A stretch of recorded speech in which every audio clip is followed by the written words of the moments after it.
I'm about to take this graphics card from looking like this to looking like this. Stick around to find out how.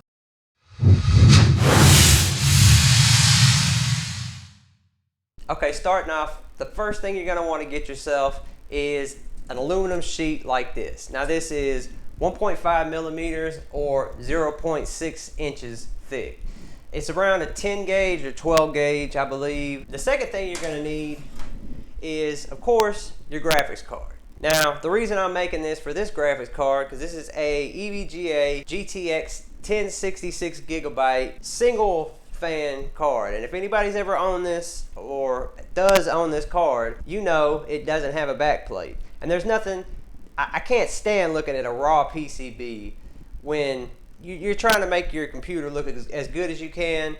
Maybe it doesn't look the best, but you're trying to get it to look at least half decent, right? So I wanted to make a backplate for this card. Chances are you're in the same situation, or maybe you just want to make your current graphics card look a little more personalized or look a little better. So that's what we're about to get into. To tell you the truth, I cheated on this a little bit because I had the heat sink off of this the other day because it's a used card. I was cleaning it out and putting new thermal paste on it.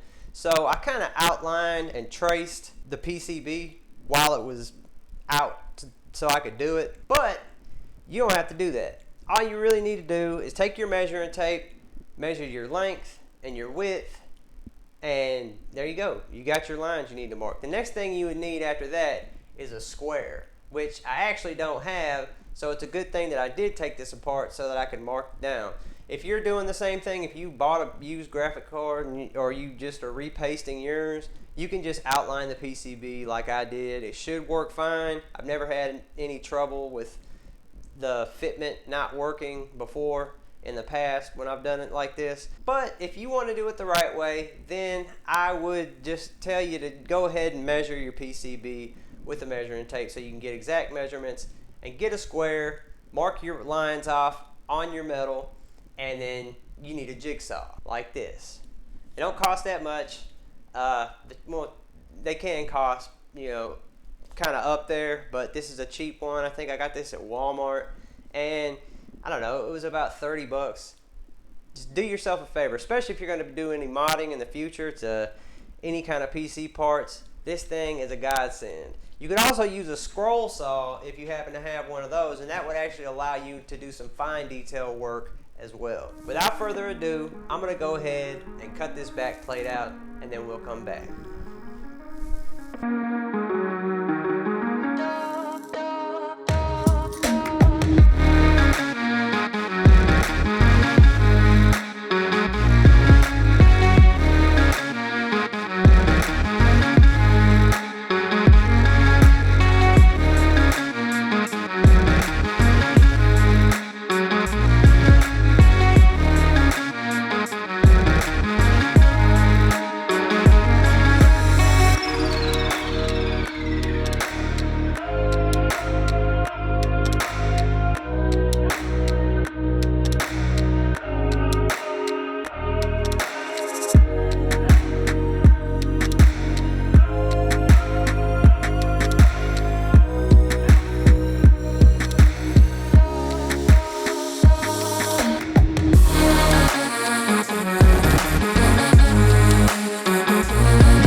so now that part's done. We got our piece cut for our back plate. Now, I have done a few fit and finish off camera because I didn't quite get a couple of the cuts right. That's why you should probably use some kind of a guide like I didn't. It'll save you a lot of time, a lot of trouble. But if you don't, then all I did is just taped a piece of sandpaper to a flat surface. It has to be a completely flat surface. And kind of like how you would lap a CPU, IHS or something, you just want to apply equal pressure to wherever you didn't get it straight and just kind of work it back and forth. And I also sanded these corners down so that they're rounded instead of pointy. You don't want pointy corners. Just doesn't look good. And also, I mean, it's just harder to handle. It could stick you. You don't want that. If you're handling your graphics card, you don't want to get cut or stuck. So round your corners off, and you're going to do that with the sanding block. And I have a piece of sanding paper here that I got on it. It's just a spare that I wasn't using. And I just took it across the corner somewhat like this. And I just kind of worked it. Perfect circular motions all the way around until you get it rounded and it looks about how you want it to look. I had already brushed this aluminum before this video because I was trying to get the technique down right, make sure it was gonna work how it's worked for me in the past, and sure enough, it looks awesome. Damn sexy if you ask me. I love brushed aluminum. I love that streaky look going through the metal. And I was kind of deciding on how I wanted to do this, if I wanted the streaks for the brushed aluminum to be going long ways on the card, but I decided on doing a horizontal because on this next part, we're going to be carving out a design. Now you can stick to simple designs if you don't think that you can cut out anything. What am I looking for? There it is. If you don't think that you can cut out anything that's too advanced, I'll say it like that. It requires a little more precision. And in fact, this one's so small, I don't believe I'll get it exactly right, but I'm hoping I can use some sandpaper and kind of even out the edges that I don't get exactly right. Also, it's an EVGA logo. Since this is an EVGA card, I wanted to put an EVGA logo on the bottom corner, something like that. This might be a little easier to do because it has the rounded edges. You know how EVGA's logos look. They're round at the edges. Well, I think I can use, I don't know yet, I might fail horribly at this. I think I can use a drill bit to drill at the very edges of each one of the letters on the V, on the G, every letter, just drill at the edge. I have to drill a hole anyways to get the jigsaw blade in there. And then I can cut out the rest of the letters. So for this, you're going to need your jigsaw again, so don't put it up. And what you're going to want to do is either get some vinyl and mark out your letters. What I did was I took, if you can see here, I took an X-Acto knife and I carved out the EVGA logo with an X-Acto knife. Now it's backwards for a reason, because when I'm using the jigsaw, it's going to use marks. So whatever side you're going to use for the top side, or whatever part's going to show off of your graphics card, you want to do all of your work with your jigsaw on the opposite side. And if you're carving out a design, that design has to be stuck on backwards on the back of your card, or sorry, on the back of your GPU plate, because if you don't do it backwards on the back side of your plate, it's going to be backwards when you're looking at it from the top side of your plate.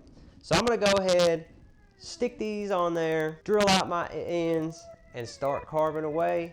And I'll see you guys when this is a complete graphics card. I'll take some nice pretty B-roll shots of it. And yeah, so see you guys in a minute. Alright, so I finally finished cutting out my EVGA symbol on my backplate, and well, how do I want to say this? Things didn't really go as I planned them to. As you can see, the letters look like, well, look at it. It looks like rats chewed it out instead of somebody cut it out with a jigsaw. That's just the nature of dealing with the jigsaw, though. I kind of figured this would happen because the emblem was so small. I didn't think I was gonna be able to cut it perfectly.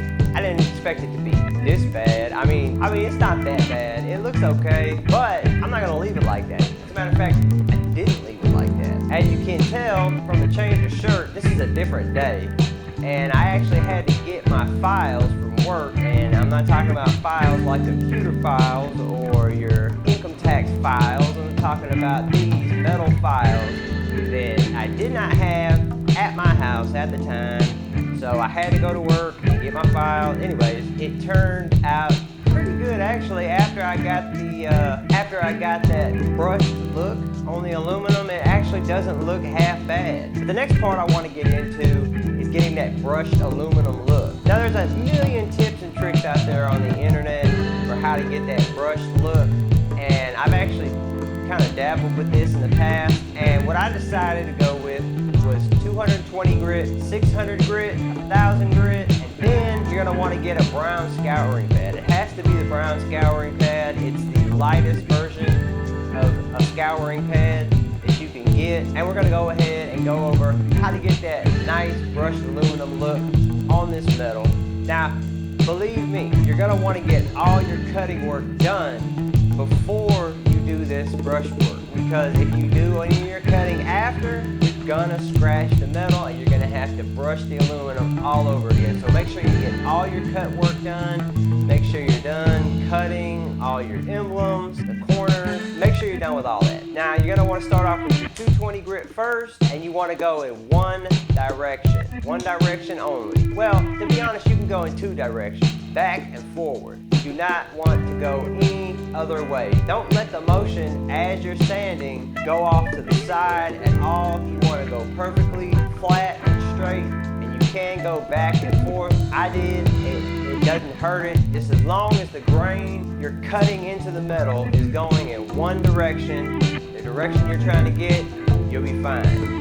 Now I started off with the 220 grit, and I moved over to the 600 grit, and I kind of went back and forth between the 220 and the 600 until I got a good, nice, deep grain look in the aluminum. That's when I moved over to the 1000 grit. Once I did the 1000 grit, and it's kind of smoothed the metal out and looked good, there were a few uneven spots, but I'm going to tell you how to get rid of those. What you're going to want to do is get you some of this, or something like this. Now this is Mother's Mag and aluminum polish, and after you get done with your 1000 grit, all your stuff sanded out, you take a little bit of this. Make sure it's a microfiber cloth, because the microfiber cloth isn't going to scratch up the metal. Dab some on your microfiber cloth, and you want to wipe with your grain. Now when you're wiping with your grain, you'll see this stuff, it'll turn from white to black, and you want to just wipe until you're going all over the metal. If you need a little bit more, dab it in. Keep spreading it on your metal. When it turns black, let it sit for a second. Turn your microfiber cloth over to a clean side and start wiping in a line until you get it all wiped off and it looks polished and it looks shiny. Makes it look real good. Now after you're done doing that, you want to get your brown scouring pad. And you take your brown scouring pad and you want to do some like fine detail scratch work. This is how I got the look I got on this. You want to take with your fingers and just do one tiny piece section at a time, and just keep working all the way across your material until you get all the way to the end. And that's it. Now after you got that nice polished look and your metal's all done, the next thing you're going to want to do, what we're going to do here, we're going to go ahead and take some of this right here. Now, I got this because it was on sale. You can either use this or plastic. All this is going to do is protect the back of this metal plate from touching any of your CMs or any of these shortable spots on the back of your PCB on your graphics card. It's just a precaution. Maybe you don't need it. I'm always careful with this kind of stuff. So let's get to it.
Alright, so that's it for today's video. Make sure you hit that like button if you liked it, dislike if you disliked it, subscribe if you want to see more stuff coming up in the future, and yeah, I hope you guys could use this, and on that note, I'm out. I'll catch y'all in the next one. Peace.